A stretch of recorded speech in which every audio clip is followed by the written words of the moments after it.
සුබ දවසක්. මම සමන්තා රූපශ්‍රී Dream of Arts Campus සමග අද දින වැඩමුළුවට මම සහභාගී වෙන්නේ මාධ්‍ය අධ්‍යයනයකින් ක්ෂේත්‍රය ගැන හැදෑරීමක් ඇති කරගන්න බලාපොරොත්තු වෙමින්. ඉතින් අද දවස පුරාවට අපිත් සමග එකතු වුණා ලංකාවේ ප්‍රවීණතම දේශකවරයෙක් සහ දේශකවරියක් දශක 3ක් පුරාවට රාජ්‍ය මාධ්‍ය නාලිකාවක චමින්ද ගුණරත්න මහත්මයා අත්දැකීම් සපිරි සම්පත්ධාරියෙක්, ඒ වගේම මේ පුද්ගලික නාලිකාවක් ඔස්සේ දුෂේනි නානායක්කාර සම්මානනීය නිවේදිකාවක්. ඉතින් මේ දෙපළගේම සම්පත්දායකත්වය තුළ අද දින වැඩමුළුව ගැන විශේෂයෙන් සඳහන් කළ යුතු දෙයක් තියෙනවා.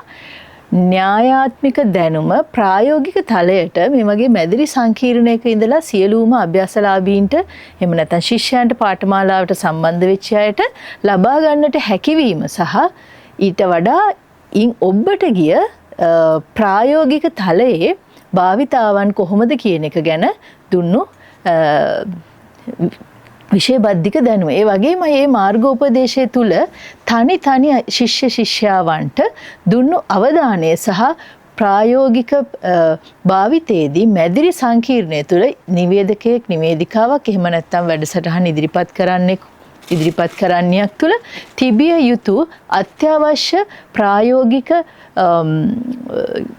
දැනුම කියන එක, ප්‍රායෝගික මාර්ගෝපදේශකත්වය කියන එක තුළ ඉතා සියුම් විශ්ලේෂණාත්මකව එක එක්කෙනා වෙත තනි වශයෙන් දුන්නු අවධානය ඉතාමත්ම වැදගත්. මම හිතන්නේ වෙනත් ආයතනයක් තුළ මෙවැනි අවධානයක් ශිෂ්‍ය ශිෂ්‍යාවන්ට ලබා දෙයි කියලා. ඉතින් ඔබත් මාධ්‍ය පිළිබඳ හැදෑරීමක් කරනවා නම් ප්‍රමිතිගත අධ්‍යයනයක නිරත වෙන්න බලාපොරොත්තු වෙන කෙනෙක් නම් මම ඉතාමත් වගකීමෙන් හා විශ්වාසයෙන් යුතුව කියනවා Dream of Arts Campus සමග එකතු වෙන්න ඔබේ මාධ්‍ය ජීවිතය වර්ණවත් වේවි. Dream of Arts Campus.